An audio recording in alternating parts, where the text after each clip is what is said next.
அவங்க அண்ணிய கடைக்கு போக சொல்றாங்க. போயிட்டு அப்படியே உட்காந்து ஃபீல் பண்ணிட்டே இருக்காங்க. எதுக்காக எனக்கு இப்படி தோணுது? அவருக்கு அதுவும் டிவோர்ஸ் ஆன பொண்ணுங்க யாரையுமே பிடிக்க மாட்டேது. அப்ப என்னையும் அவருக்கு பிடிக்காதோ? நான் தான் தப்பா நினைச்சுக்கிட்டேன் போல இருக்கு. ஆனா நான் அவர விட்டு விலகி விலகி போனாலும் மனசு அவரையே தேடுதே. எனக்கே ஒண்ணுமே புரியலையே அப்படின்னு சொல்லிட்டு பயங்கரமா ஆனந்தி ஃபீல் பண்ணிட்டு இருக்காங்க. ஆனா நம்ம ஃப்ரெண்டு குணா என்ன சொல்றா? அவரு நீ கல்யாணம் பண்ணிப்ப. அவரு உன்னை ஏத்துப்பாரு அப்படின்னு சொல்றா. ஆனா அப்படி ஒரு விஷயம் நடக்க வாய்ப்பே இருக்கா மாதிரி தெரியலையே. அவங்க குடும்பத்துல இருக்க யாருக்குமே பிடிக்காதுன்னு சொல்றாரு. அதுவும் டிவோர்ஸ் ஆனவங்க. அப்ப ஏன் மனசு இவ்ளோ கஷ்டப்படுது? அவருக்கு பிடிக்கலன்னா என்னோட மனசு ஏன் இவ்ளோ வலிக்குது? எனக்கு எதுவுமே புரியலையே அப்படின்னு சொல்லிட்டு ஆனந்தி தானாவே மனசுக்குள்ள அப்படியே பேசிட்டே இருக்காங்க மைண்ட் வாய்ஸ்ல. அப்ப அவங்க அம்மா வராங்க. ஏய் என்னடி ஏதோ ஒரு விஷயத்த யோசிச்சுட்டு இருக்க மாதிரி இருக்கு. இன்னைக்கு நீ கடைக்கு போலியா அப்படின்னு கேக்குறாங்க.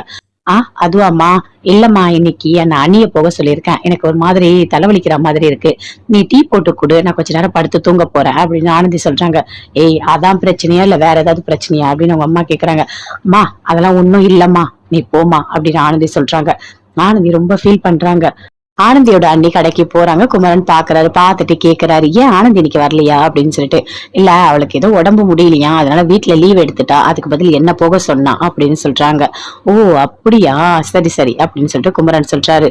எதுக்காக அவ இங்க வரல எனக்கு ஒண்ணுமே புரியலையே. ஆனா அவளோட ஃபேஸ் ரியாக்ஷன் எல்லாமே மாறி இருக்கே அப்படின்னு சொல்லிட்டு ஆனந்தியை பத்தி அவங்க அண்ணி யோசிக்கிறாங்க.